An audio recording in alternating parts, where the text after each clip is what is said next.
the old town, where the roads were paved with cobblestones and the buildings held the memories of centuries, stood an abandoned theater.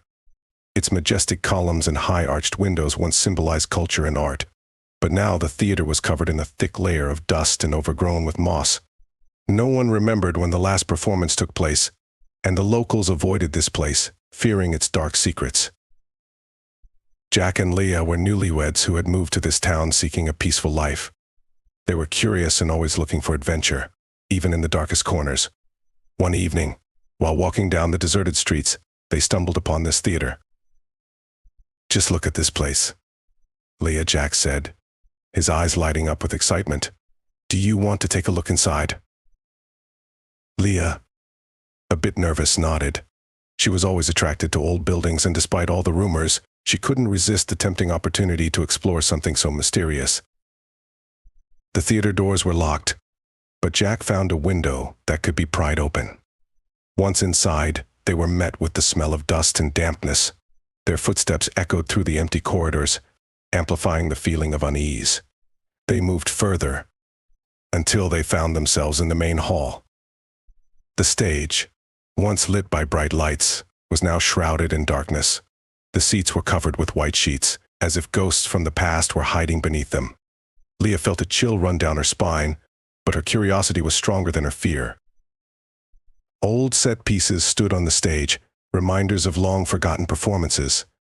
Suddenly, Jack noticed something strange, a huge clock placed right in the center of the stage. Its face was covered in dust, but the hands were still moving, albeit very slowly. "What the heck?" Jack muttered, approaching it. Leah followed him. Suddenly, the clock's hands began to move faster, and the lights in the hall started to dim. The walls shook, and the air filled with a strange hum. Jack and Leah felt the ground disappear beneath their feet, and in the next moment they found themselves in another time. When they opened their eyes, they saw that they were still in the same theater, but now it was lively and bright. The hall was full of people dressed in old-fashioned costumes, and a play was being performed on the stage. They tried to stand up, but immediately felt the stares of those around them. "What is happening here?" Leah whispered, clutching Jack's hand. They began to move slowly towards the exit, but every step felt like a step into the unknown. Suddenly they were surrounded by actors whose faces were twisted with malice. They began to speak simultaneously, their voices merging into a single booming noise. "You shouldn't be here," said one voice. "You need to leave," added another. "But you can't," a third voice said ominously. Jack and Leah ran to the exit, but the doors were locked. They ran to the back entrance, but every corridor led them back to the hall.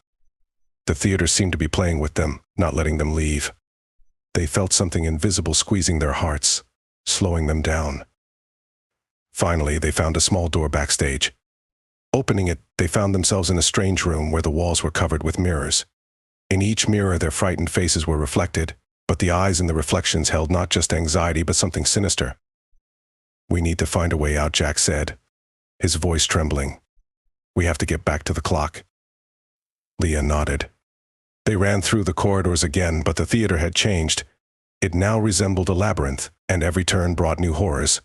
They heard whispers, saw shadows moving on their own, and felt time squeezing them in its cold grip. Finally, they returned to the stage. The clock was still ticking, and its hands began to move quickly again. Jack and Leah rushed to it and felt a powerful jolt. The world around them began to spin once more, and they found themselves in darkness. Opening their eyes, they realized they were back in the present. The theater was abandoned again, and everything was as it was before. But something had changed. It was quiet, too quiet. They rushed to the exit, but found the door locked. "No, no, no," Leah cried, banging on the door. Jack tried to break it down, but to no avail. They were trapped in the theater, and no matter how hard they tried, they couldn't find a way out. Stairs led down, but every descent brought them back to the main hall. Time was playing with them, turning them into prisoners of their own fears. They began to feel the clock on the stage come alive again. Each tick brought them closer to the inevitable. Leah felt her strength leaving her, and she fell to her knees. "We can't get out of here," she whispered, tears streaming down her face. Jack hugged her, trying to find words of comfort. But at that moment, they both realized that this was not the end. The theater, this ancient temple of the arts, was a living entity, feeding on fears and despair.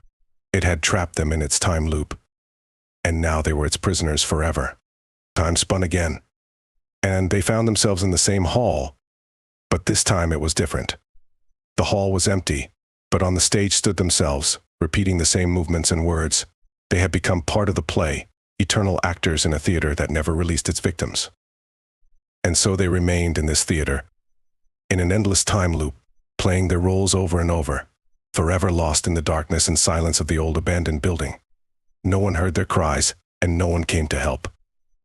The theater had taken their souls, and they had become a part of it, ghosts of the past, prisoners of eternity.